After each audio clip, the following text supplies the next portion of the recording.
this among the nations. Prepare for war. Let the fighting men draw near and attack. Multitudes, multitudes in the valley of decision. For the day of the Lord is near in the valley of decision. Many believe that John beheld the armies of the world assembling on the Megiddo plains north of Jerusalem. They had gathered from throughout the earth, descending upon Israel for what would be the bloodiest and most devastating war in human history. This was not merely a battle of mortal armies, but of the supernatural powers of Satan against the power of God.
God doesn't enter any battles he doesn't win, because he possesses all power. All the resources to fight any battle are at his disposal.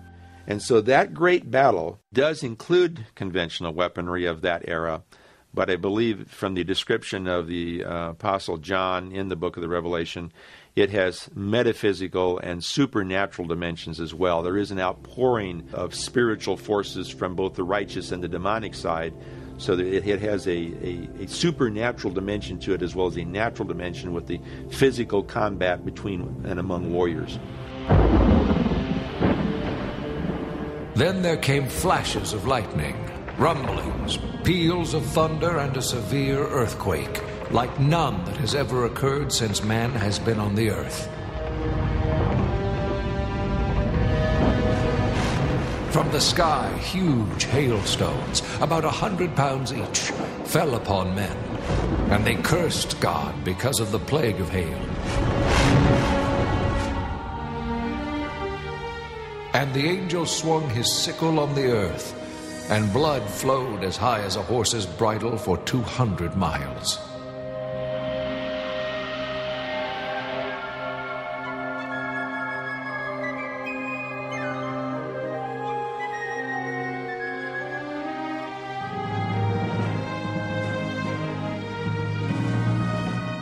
And I saw heaven standing open, and there before me was a white horse, whose rider is called Faithful and True. With justice he judges and makes war. On his robe he has his name written, King of Kings and Lord of Lords. The forces of Satan are completely destroyed when Jesus Christ returns to earth as a conquering king. Bible scholars contend that in accordance with Old Testament prophecy, Christ will enter Jerusalem here through the now sealed Golden Gate to establish his kingdom and inaugurate a reign of perfect peace that will last for a millennium. He shall judge between the nations, and they shall beat their swords into plowshares, and their spears into pruning hooks. In his days Judah will be saved, and Israel will dwell safely. For 1,000 years, Christ will rule the world from Jerusalem, fulfilling God's promise to make Israel a great nation. Peace and righteousness will envelop the planet as Satan is bound and rendered powerless. Yet as John goes on to describe in Revelation, this millennium of prosperity is only a foretaste of heaven. for Satan will rebel against God a final time.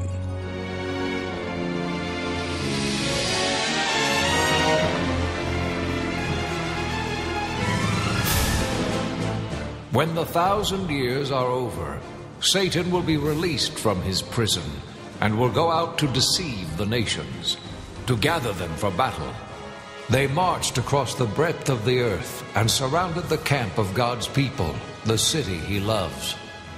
But fire came down from heaven and devoured them, and the devil who had deceived them was thrown into the lake of burning sulfur, to be tormented day and night forever.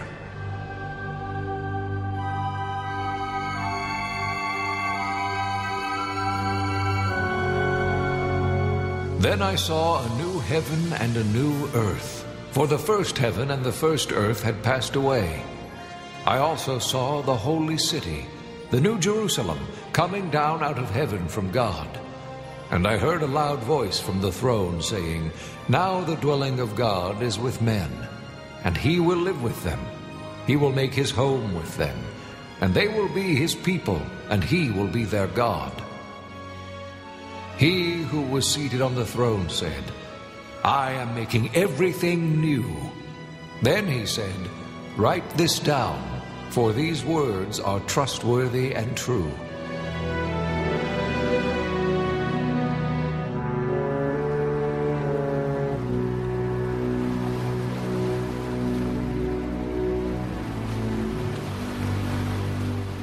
On the rocky shores of an island called Patmos, a man named John stepped across the threshold of forever. In a vision from God, Christ's beloved disciple had witnessed the end of human history and the beginning of two eternities. One that would bask in the light of heaven, the other hopelessly shrouded in the darkness of hell.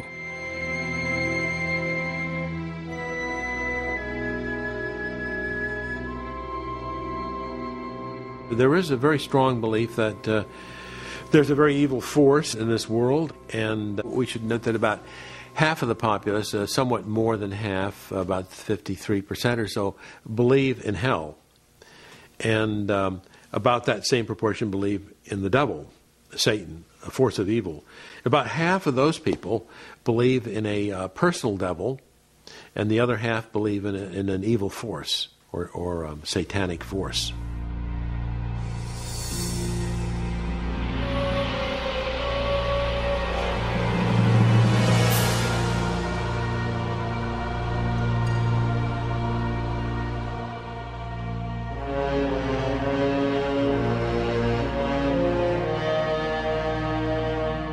Who of us can dwell with the consuming fire? Who of us can dwell with everlasting burning? If your hand causes you to sin, cut it off. It is better for you to enter life maimed than with two hands to go into hell, where the fire never goes out.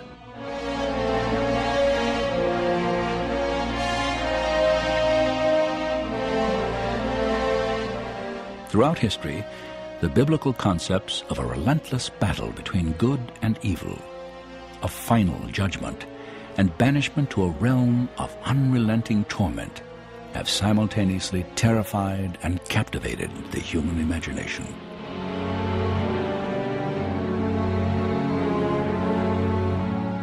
As artists and authors, from Dante to Rembrandt, Milton to Raphael, searched for words and images to help them convey hell's unimaginable horror, their quest to understand inevitably led them to the pages of the Bible.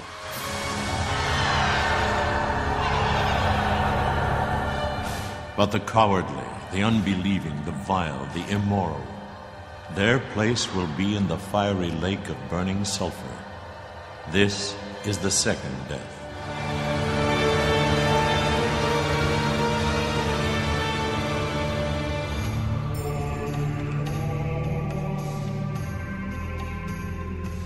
In 1535, the greatest artist the world has ever known turned to the scriptures in his attempt to convey the terror of final judgment and hell. His name was Michelangelo Buonarroti.